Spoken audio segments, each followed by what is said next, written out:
परवान चढ़ गई।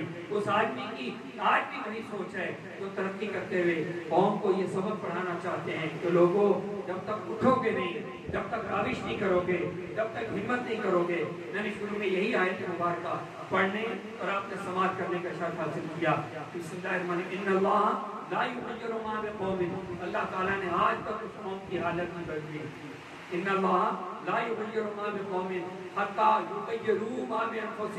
जब तक उस कौम ने खुद अपने आप को बदलने के लिए आगे कौम नहीं बढ़ी, कौम ने फिक्र ले ली, सोच ले ली। लेकिन अगर कौम आगे नहीं बढ़ेगी तो यकीन जानिए ताली दो हाथों से ही बजा करती है, एक हाथ से कभी ताली नहीं बजती।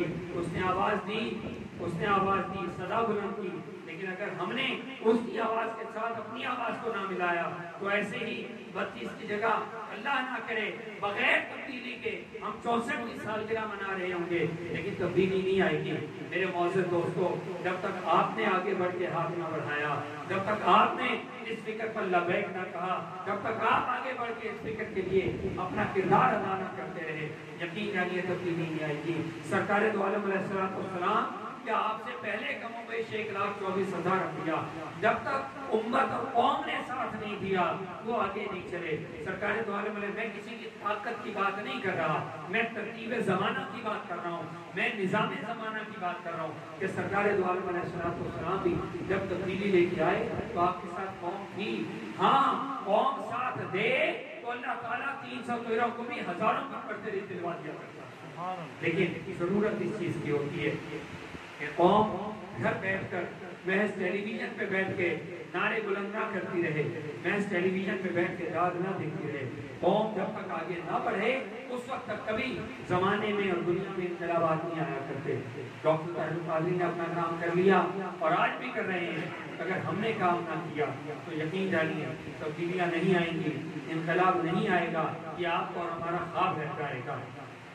आइए आज पाकिस्तान अवामी तहरीक के इस 32वें यौम तासीस पर मैं पाकिस्तान अवामी तहरीक की मकामी इंतज़ामिया को और यहाँ के कायदीन को और उनके साथ तहरीक मिधान कुरान के मकामी कायदीन को, जिनकी बाहमी काविश से आज ये प्रोग्राम भी तरतीब किया गया, सभी में कल से मुबारकबाद पेश करता हूँ। दुआ करते हैं कि आप और हम मिलें और इसी तरह कारवां चलता रहे और हम मुस्तक़बिल इनक़लाब का सवेरा अपनी आंखों से तुलू होता हुआ देखते हैं। दुआ करते हैं अल्लाह ताला हम सब का हाथ नासिर हो। वमा अलैना इल्ला तो आपका तरीक़ाकार ये था, उसमें होटल सैयद तलत हुसैन मेजबान को,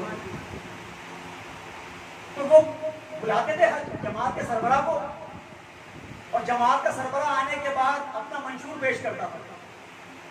आपको पता है हमारे मंशूर के अंदर नारे होते हैं, क्या होते हैं? वो हकीकत पर मबनी, उनको खुद भी नहीं पता होता क्या पेश करते। वो मंशूर पेश करते थे और मंशूर पेश करने के बाद तलत हुसैन पूछते थे कि ये आपके मंशूर के अंदर ये आपने नुकात रखे हैं, ये फला नुकता, तो आप ये काम कैसे करेंगे? तो उनके पास आए बाएं शाएं के अलावा किसी के पास जवाब नहीं होता। हर सियासतदान होता था उसके साथ ये होता। एक प्रोग्राम के अंदर पाकिस्तान अवामी तहरीक के चेयरमैन की हैसियत से डॉक्टर ताहिर कादरी साहब की तशरीफ लाए और डॉक्टर साहब ने अपना मंशूर पेश किया। उस मंशूर के अंदर एक नुकता ये था, आपने कहा कि जब पाकिस्तान अवामी तहरीक की हुकूमत आएगी तो हम मजदूरों की तनख्वाह दुगनी कर देंगे। कितनी हो रही है? तनख्वाह दुगनी कर देंगे। अगर आज किसी मजदूर को तनख्वाह 2,000 मिल रही है, 4,000 कर देंगे। अगर किसी को 2,500 मिल रही है, 5,000 कर देंगे। किसी को 3 मिल रही है तो 6,000 कर देंगे। तो तलत हुसैन के बड़ा अच्छा हाथ एक नुकता आ गया।